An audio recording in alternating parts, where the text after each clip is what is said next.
तीर्थराज प्रयाग में आना पुण्य है, त्रिवेणी संगम में स्नान भी पुण्य है, महाकुंभ को देखना भी अपने आप में सौभाग्य है, गुरु की सेवा भी पुण्य है।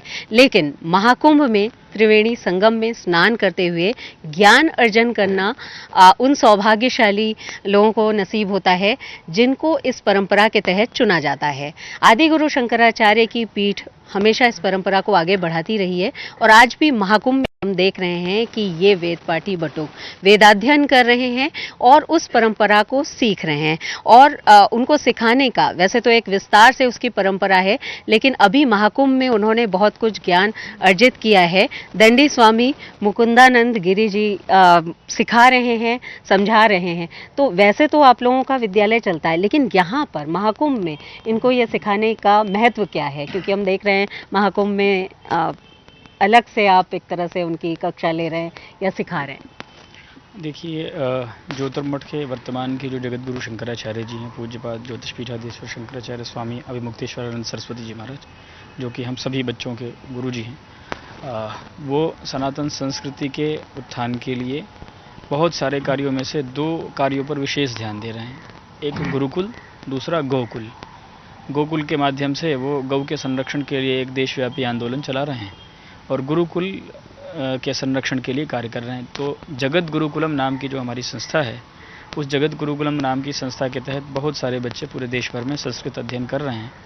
तो जब कुंभ का ये सुंदर पर्व, महापर्व आया, तो पूज्य शंकराचार्य जी महाराज ने ये विचार किया कि बच्चों को भी अध्ययन के साथ साथ देखने का, यज्ञ में सम्मिलित होने का, तीर्थयात्रियों को देखने का, गंगा यमुना के दर्शन का, उसमें स्नान करने का, और भी बचपन चूँकि अध्ययन का समय होता है, इस समय बच्चे संवेदनशील होते हैं, वो सीखते हैं, संस्कार बनते हैं।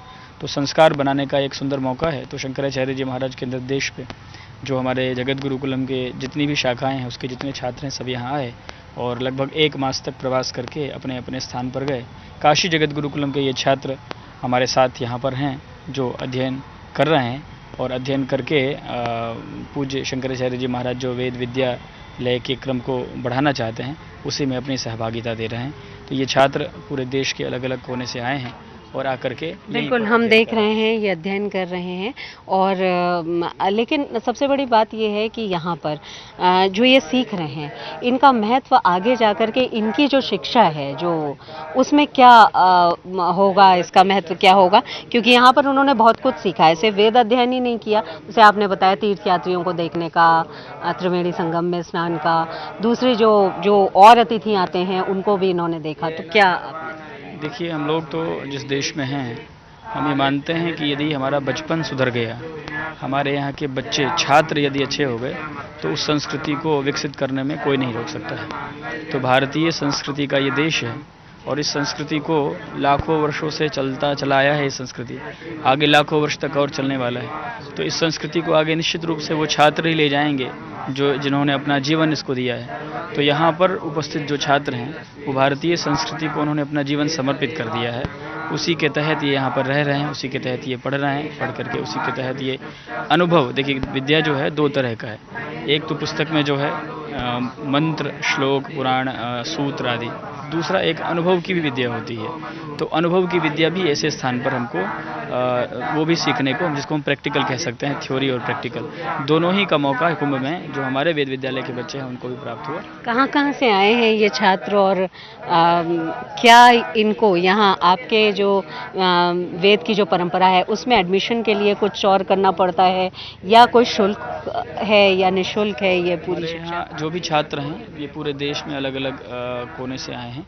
प्रायः उत्तर भारत के उत्तर भारत से अधिक है, दक्षिण से भी कुछ छात्र हैं, नेपाल आदि दूसरे जो हिंदू देश हैं वहाँ के भी कुछ छात्र हैं। और आकर के इनके प्रवेश का क्रम ये रहता है कि 8 वर्ष से 12 वर्ष तक के छात्रों का ही हम लोग प्रवेश लेते हैं। 12 वर्ष से अधिक जिनकी उम्र है उनका प्रवेश नहीं लेते हैं। और प्रवेश के लिए कोई भी शुल्क नहीं है, पूरी तरह से निःशुल्क है। 1 भी रुपया नहीं लिया जाता है और 1 भी सामान भी नहीं लिया जाता है, क्योंकि हम ये मानते हैं कि सबके घर की परिस्थितियाँ अलग तरह की है। तो विद्यालय में आने के बाद उनके मन में वैषम्य की स्थिति ना आए कि भाई हम गरीब हैं, अगला अमीर है। तो पूज्य महाराज श्री जब बच्चे को प्रवेश लेते हैं तो कौपीन पे मर्यादा के दृष्टिकोण से कौपीन पे बच्चे का प्रवेश लेते हैं और फिर उसका निःशुल्क अध्ययन जो भी संसाधन जगत गुरुकुलम के पास है, शंकराचार्य जी महाराज के पास है, वो संसाधन बच्चों के ऊपर खर्च करते हुए हमारी कोशिश ये रहती है कि सब बच्चे तेजस्वी बच्चे हों, उच्च शिक्षा को प्राप्त करने वाले बच्चे हों। भारत देश की शिक्षा क्या है, यदि आप ये समझना चाहें कि भाई संस्कृत की शिक्षा क्या है, तो एक श्लोक में हम आपको बताना चाहेंगे कि हमारे यहाँ शिक्षा ये दी जाती है कि जो दूसरे का द्रव्य है वो हमारे लिए मिट्टी के समान है और जो दूसरी स्त्रियां हैं वो हमारे लिए माता के समान हैं। तो ये एक बहुत बड़ा संस्कार है। यदि यही संस्कार हमारे बच्चों के जीवन में आ जाए, पूरे समाज में आ जाए, तो कहीं भ्रष्टाचार ना हो, कहीं अत्याचार ना हो, कहीं अन्याय ना हो। तो जो मूल्य हैं, देखिए बाकी जानकारी के दृष्टिकोण से आप भले बड़ी बड़ी चीज़ें पढ़ा दें अपने बच्चों को जो पढ़ा रहे हैं, लेकिन यदि जीवन के मूल्य आप नहीं पढ़ाएंगे तो उस व्यक्ति के जीवन का कोई अस्तित्व नहीं है। तो हम ये चाहते हैं कि संस्कृत विद्या का अध्ययन अधिक से अधिक हो, उसी के दृष्टिकोण से जगत गुरुकुलम कार्य कर रहा है, जिसमें हम जीवन के मूल्य सिखाते हैं। बच्चे के इस जन्म के बाद जो अगला जन्म है, जिसकी मान्यता हम लोग मानते हैं कि अगला भी जन्म होता है, तो अगला जन्म उनका सुधर जाए उसके लिए हम उसको अध्ययन करते हैं। जो इहलोक की विद्या और परलोक की विद्या, मतलब कर्मकांड के साथ उपनिषद, वेदांत आदि भी हम लोग बच्चे जब बड़े होते हैं, जब उनकी कक्षाएं उस स्तर की होती हैं, तो वेदांत आदि अध्ययन भी हमारे संस्कृत में कराया जाता है। तो जैसे एक ये भी बात होती है कि इन बच्चों को इनके अभिभावकों ने, इनके परिजनों ने भेजा है, इनके माता पिता ने आप लोगों के पास, तो आगे जब ये शिक्षा ग्रहण कर लेंगे आप लोगों के यहाँ, तो क्या इनके पास ये क्या करेंगे? आप लोगों की तरह धर्म, सनातन संस्कृति का प्रचार करेंगे या कुछ और भी काम कर सकते हैं, क्योंकि इतनी बड़ी संख्या में आप लोग देश भर में इस तरह से करना चाह रहे हैं? इसमें ऐसा है कि इनके पास अनेक संभावनाएं हैं। जैसे सन्यासी कोई बनना चाहे तो सन्यासी बन सकता है, कोई ब्रह्मचारी, सन्यासी ब्रह्मचारी बन करके वो संस्कृत विद्या और संस्कृति के लिए अधिक समय दे सकता है। जैसे हम लोगों के विद्यालय के जो भी छात्र हैं, जब उनका अध्ययन क्रम पूर्ण हुआ, फिर समावर्तन संस्कार के बाद वो अपने घर गए, उन्होंने विधि विधान से विवाह आदि संपन्न किया और विवाह आदि संपन्न करके अध्यापन का कार्य, कथा प्रवक्ता बनने का कार्य, इसके अलावा बहुत सारे ऐसे भी छात्र हैं जो कि यहाँ अध्ययन करके आधुनिक विषयों के अध्ययन में भी हैं, कंप्यूटर पढ़ रहे हैं, कुछ लोग IPS की तैयारी कर रहे हैं, ऐसे भी छात्र हैं। तो संभावनाएं हैं। संस्कृत तो हमारे मस्तिष्क को शुद्ध कर देने की, हमारे उच्चारण शैली को सही कर देने की, जीवन में कैसे रहना है, कैसे उठना है, कैसे बैठना है, जो सलीका है वो सब सिखाता है हमको। तो वो सब सीखने के बाद संभावनाओं की कमी नहीं है। इस पर बहुत सारे शोध हुए हैं और शोध का परिणाम ये निकला है कि संस्कृत अध्ययन करने वाले जो छात्र हैं वो जिस भी क्षेत्र में आगे बढ़ते हैं, उनकी प्रतिभा बाकी छात्रों की अपेक्षा कुछ अधिक होती है, क्योंकि वो प्रातःकाल उठते हैं, सूर्य भगवान को अर्घ्य देते हैं, गायत्री मंत्र का जप करते हैं, तो उनके जो स्मरण शक्ति है वो विकसित होती है। और स्मरण शक्ति किसी की भी विकसित हो, चाहे किसी भी क्षेत्र में जाने वाला हो, वो जिस भी क्षेत्र में जाएगा, स्मरण शक्ति यदि उसकी विकसित है, वो चीज़ों को अच्छे से समझ सकता है, तो जिस क्षेत्र में जाएगा उसी क्षेत्र में विस्तार और उसी क्षेत्र को और आगे बढ़ाएगा। तो हमारे बच्चे जो संस्कृत पढ़ने वाले बच्चे हैं, उनके पास सामान्य रूप से तो अध्यापन और कथा प्रवचन आदि के माध्यम से समाज के लोगों को धर्म से जोड़ने की जो क्रम है उसको करना, मंदिरों में पूजा और लोगों को सन्मार्ग पर लाने की पद्धति के अलावा आधुनिक जितने भी स्रोत हैं, अभी आपने सुना होगा कि नासा में संस्कृत के विद्वान बुलाए गए, वहाँ पर बैठ करके वो शोध कर रहे हैं। पुराने समय में जो लिखे गए हमारे यहाँ ग्रंथ हैं, उनमें कौन कौन सी ऐसी बात लिख गई, उस पर पूरा विश्व इस समय देख रहा है संस्कृत की तरफ। तो संस्कृत बहुत विस्तृत विषय है, उसमें योग है, उसमें साहित्य है, उसमें व्याकरण है, न्याय है, वेदांत है। पूरा विश्व जिस आत्म तत्व को प्राप्त करने के लिए चारों तरफ घूम रहा है, वो कहाँ है? वो संस्कृत के पास ही है। तो संस्कृत पढ़ने वाला छात्र यदि मेहनत करेगा तो पूरा विश्व उसकी तरफ। हमारे और विद्यार्थियों को आप लोग किससे जोड़ना चाहते हैं? ये योजना है कि हर जिले में आपने कहा कि हम लोग ये चाहते हैं कि देखिए, भारत के लिए ये कहा जाता है कि भारत जो है किसी ज़माने में विश्वगुरु था।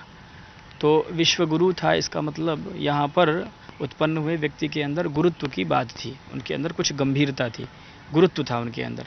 तो वो गुरुत्व क्या था? वो गुरुत्व संस्कृत की विद्या ही थी। अब इस भारत देश में ऐसा इतिहास बताया जाता है कि लगभग 200 वर्ष पहले तक इस देश में, जिस समय लॉर्ड मैकाले आए थे उसके पहले तक 7 लाख गांव और 7.25 लाख गुरुकुल थे। लेकिन आज भारत देश में वो स्थिति नहीं है। गुरुकुलों की स्थिति जो कुछ गिने चुने गुरुकुल हैं, बाकी सब गुरुकुल की मान्यताएं उसी समय फिर जब इंडियन एजुकेशन एक्ट आया उसके बाद गुरुकुलों की मान्यताएं समाप्त कर दी गई। संस्कृत पढ़ाना अपराध हो गया। जो अभिभावक अपने बच्चे को संस्कृत पढ़ा रहे हैं, कुछ ऐसे भी कानून आ गए देश में कि उनको ये कह दिया गया कि साहब आप बच्चे के साथ अन्याय कर रहे हैं, आप तो पढ़ा ही नहीं रहे हैं। उनके ऊपर भी बहुत सारे कानून बीच में आ गए थे। तो ऐसे समय में, ऐसे विपरीत समय में संस्कृत की स्थिति बिगड़ गई। धीरे धीरे लोग संस्कृत छोड़ने लग गए क्योंकि नौकरियां संस्कृत के आधार पर मिलना बंद हो गई। डिग्रियां, इन संस्कृत की डिग्रियों की मान्यताएं, अभी हम लोगों ने कुछ दिन पहले एक न्यूज़ पढ़ा था जिसमें आर्मी में ये कह दिया गया था कि आप संस्कृत के इस क्लास को करते हैं शास्त्रीय आचार्य को, तो आपकी भर्ती नहीं हो पाएगी। तो संस्कृत को लेकर दुनिया भर की चीज़ें लगातार होती रहीं। ऐसे समय में ये चुनौती हम लोगों के सामने है कि संस्कृत को जन जन तक कैसे पहुँचाएँ। तो पूज्य शंकराचार्य जी महाराज ने ये निश्चय किया है कि वो पूरे देश में, पूरे विश्व के सामने भारत को पुनः विश्वगुरु बनाएंगे। तो विश्वगुरु कैसे बनाएंगे? विश्वगुरु ऐसे बनाएंगे कि वो हर प्रदेश में 1000 विद्यार्थियों का एक गुरुकुल बना रहे हैं। हर जिले में 108 विद्यार्थियों का एक गुरुकुल बना रहे हैं और देश के स्तर पे 10,008 बच्चों का एक गुरुकुल बना रहे हैं। तो जब हर घर में बच्चा संस्कृत पढ़ेगा, संस्कृत की मान्यताओं को सीखेगा, रामायण पढ़ेगा, गीता पढ़ेगा, वेद पुराण पढ़ेगा, संस्कार अपने जीवन में उतारेगा, माता पिता की सेवा करेगा, गौ का संरक्षण करेगा, प्रकृति पर्यावरण रूपी ईश्वर का संरक्षण करेगा, तो निश्चित रूप से हमारा देश, हमारा पूरे विश्व के सामने ये हमारा देश विश्वगुरु की कक्षा में पुनः जाएगा। तब जाएगा जब संस्कृत उसके मन में होगा। बिल्कुल, हम चाहेंगे कि आप विद्यार्थियों को कुछ बताएं जिनका वो पाठ करें, क्योंकि ये ऐसा महाकुंभ का अवसर है जिसमें सभी लोग कुछ न कुछ खोजने, ढूंढने के लिए आते हैं, लेकिन ये एक ऐसा फलक भी है जिसमें आप अपनी परंपरा को एक तरह से पुनः पाते हैं, उसका जागरण कर रहे हैं। और यहीं पर वो बात दिखाई पड़ रही है जो वेदाध्ययन के ज़रिए ये सीख रहे हैं। तो हम चाहेंगे कि आप उनको कुछ बताएं जिनका ये पाठ करें। तो देखिए, हमारे यहाँ बच्चों, इधर ध्यान दो आप लोग। हमारे यहाँ विद्वान बने या धनवान बने, इसी के लिए सारा प्रयास होता है। तो एक श्लोक है, उस श्लोक में ये बताया गया है कि विद्वान कौन बन सकता है और धनवान कौन बन सकता है। तो आप हमारे साथ उस श्लोक का उच्चारण करेंगे। क्षणशः कर्णशश्चैव विद्यामर्थं च चिन्तयेत् क्षणत्यागी कुतो विद्वान् कणत्यागी कुतो धनी।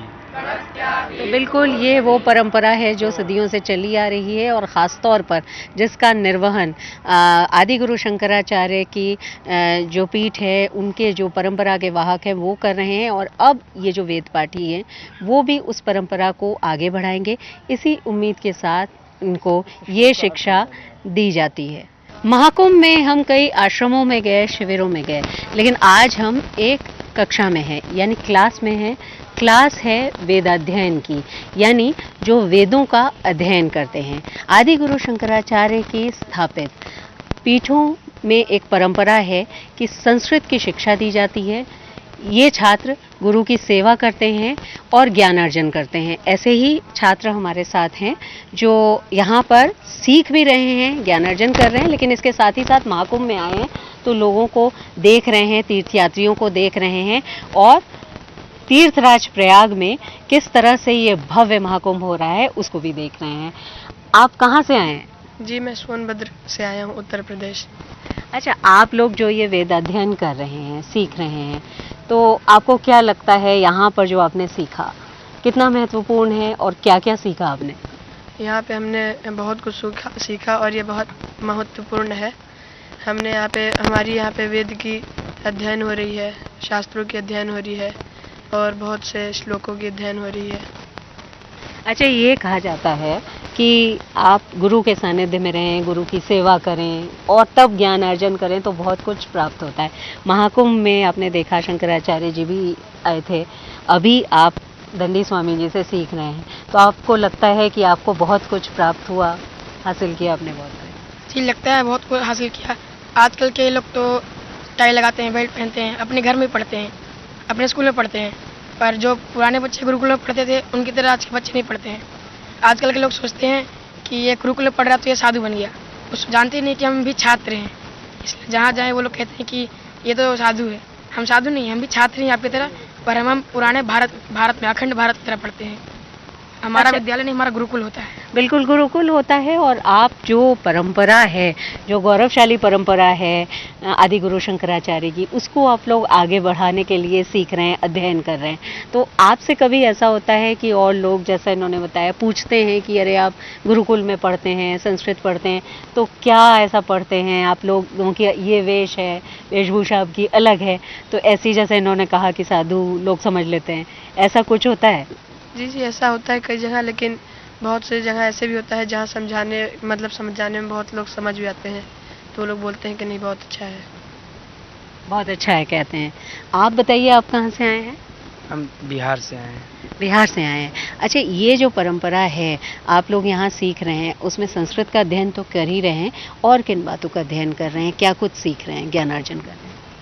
आचार्य विद्वान बनने के लिए थोड़ा पढ़ाई आचार्य विद्वान बनने के लिए। अच्छा, इसमें जो महाकुंभ में आप लोग आए हैं और यहाँ जो कुछ आपने सीखा है, तो एक नियम संयम होता है, अनुशासन होता है।